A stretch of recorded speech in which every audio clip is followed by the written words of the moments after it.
I just how I come at you live, man. My nigga say that shit, pure official, man. You know what I'm saying? Free me, my nigga. Free me. I've been down $7, nigga. I'm so official, nigga. For sure, man.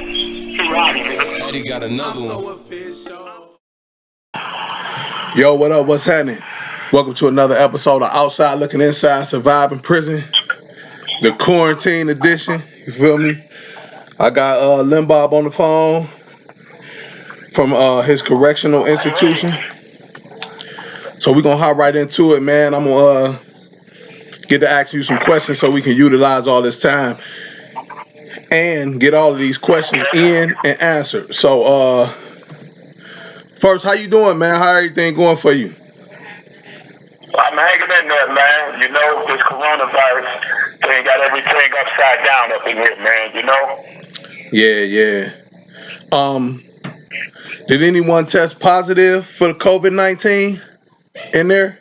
Yes, there are two cats that's in here, two convicts, and from what I'm understanding, one CEO's in the hospital, and another one is tested positive also for the coronavirus.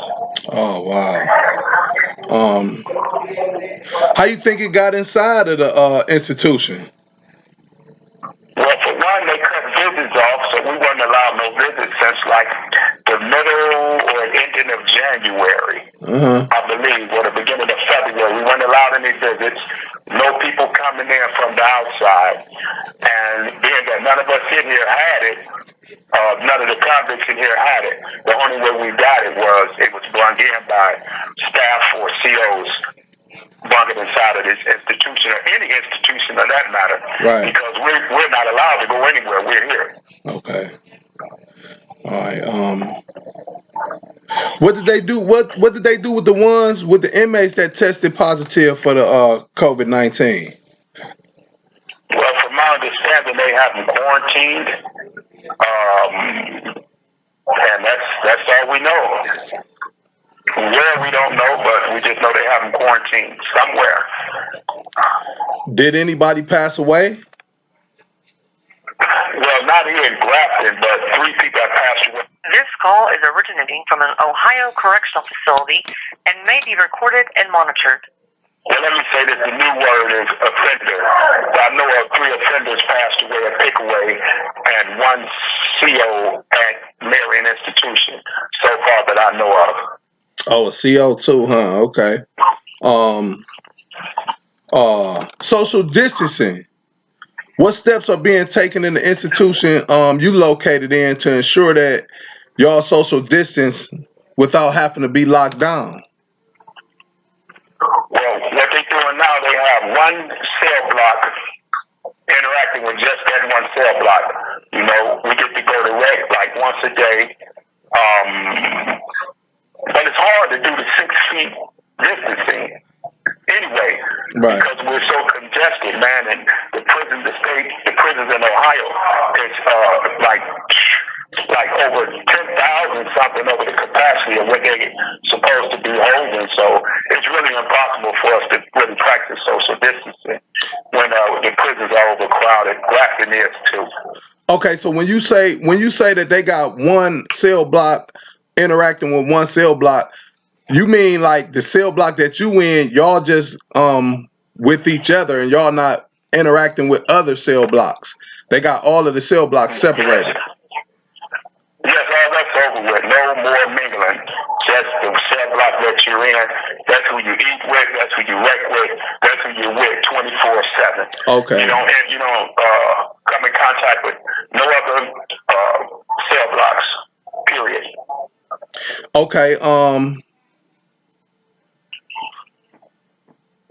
Are they doing a lot of? Have they been coming around screening you guys? Screening offenders? Yes. Yeah, well, what they do now, every morning, here about 8:10 in the morning, that's when they get to the cell block I'm in. They come in, they ask you the questions. Do you have diarrhea or, the symptoms? They take your temperature and they do that. So that's what they're doing now, Okay. as of about 3 days ago. All right. That's when we first found out. That's about the time we found out that someone tested positive here. And the COs and the offenders tested live here. That's when they put those measures in, as far as taking our temperatures and things like that. Are they screening the COs as they come in?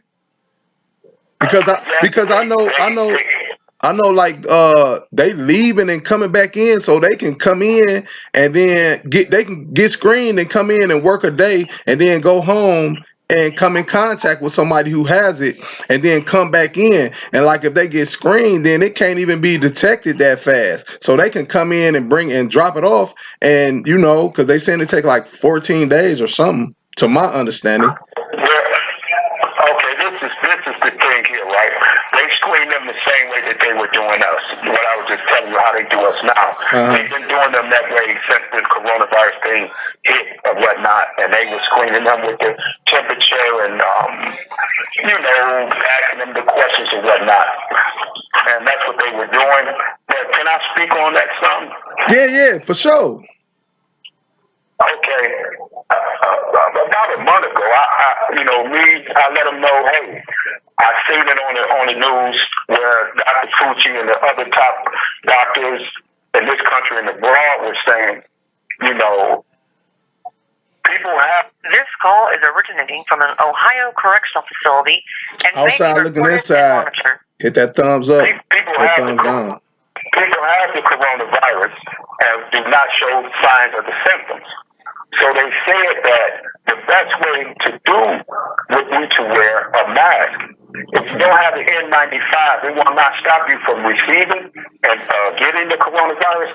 But any mask you put on, bandana, if you have it, it'll stop you from spread. It'll help stop it from spread. Okay. So I was at a loss to why when they knew this, and I informed them that no one ever made a mandate for the 10,000 staff workers in these prisons to wear masks. It's not just for our safety, but for their own safety. It would have been smart for every one of them to wear masks. Right. And not only would they not give it to us, but not give it to each other. Oh, so you saying that the COs now they not even wearing masks up in there now, even now?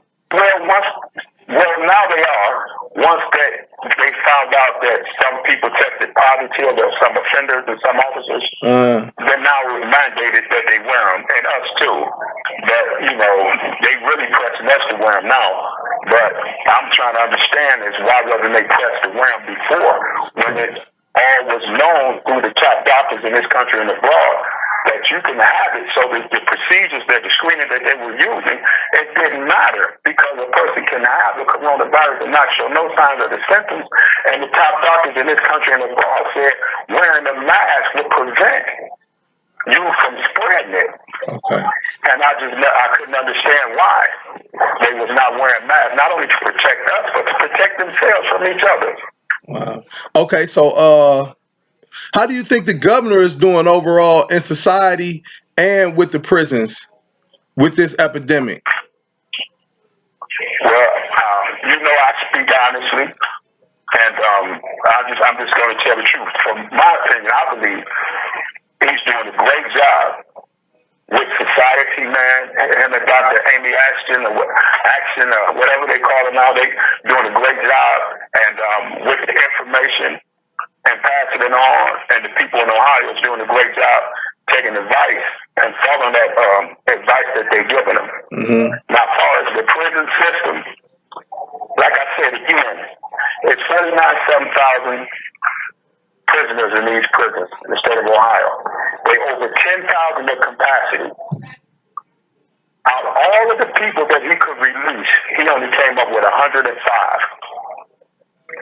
If they took all the non-violent offenders in here with no violent cases and released them, that would break it down to where we could have some of that. So this call is originating from an Ohio correctional facility. Hit that subscribe button. Outside looking inside, surviving prison. That they speak on is 6 feet apart, right? Right. Well, now the criteria that he said that he was going to use, they have to be within 90 days and, have some elements and be sick and this or that, right? Okay. But come to find out yesterday, I'm listening to him, and a news person from the DLA asking how was he giving Tom Noel a clemency. And Tom Noel was a public official. He worked for the Bureau of Workers' Compensation out of Toledo, Ohio. And he stole over $50 million in investments of rare corns. Wow. That was for the injured workers' compensation. And before that, he served, as a matter of fact, his sentence was 12 to 18 years. He owed $13 million restitution.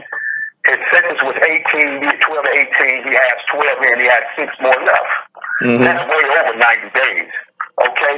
And he also served 2 years before this in a federal prison for illegally stealing money from George W. Bush re-election campaign in 2004. Wow.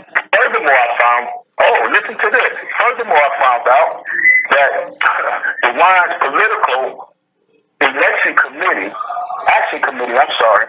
donated $5,000 that they got from No, the same person he just gave his clemency to, in 1992 to go to 2 hospitals in Toledo. I find that kind of real messed up because you have guys in here, this one guy in here by the name of Gregory Scott from Hamilton County. Okay. In 1999, on May 31st, a known gang drug dealer. This call is originating from an Ohio correctional facility and may be recorded and monitored. Named Curtis Smith kidnapped his mother. She managed to escape. Gregory went and killed him. He was 16 at the time. He killed the man because he knew if the man called his mother again, she would possibly kill him. You have people that have 15 years to life in here that got 30 years in. The judge gave them 15 to life. Figuring the 15 would be enough for the what they call that when they don't want to let people. They don't want to let people go. They use it at the parole board. The nature of the crime. Nature of the crime, right? Nature of the crime. But you have these guys doing 15 to life, but they got 30 years in. Okay. 15 double up the minimum, and they keep hitting them with nature of the crime. Now these guys are older now. Some of them got 40 years in. Haven't been to the hole in 20 years. Haven't had a ticket in 30 years. They took all the programs that they can take. You understand? You have 1 minute remaining. And Matt, been rehabilitated. You gonna have to call back, man. Can you call me right back? Yes, I'm gonna call you. I'm so official. I do what I want because I know that I can. I'm so official. I done paid my dues, so homie.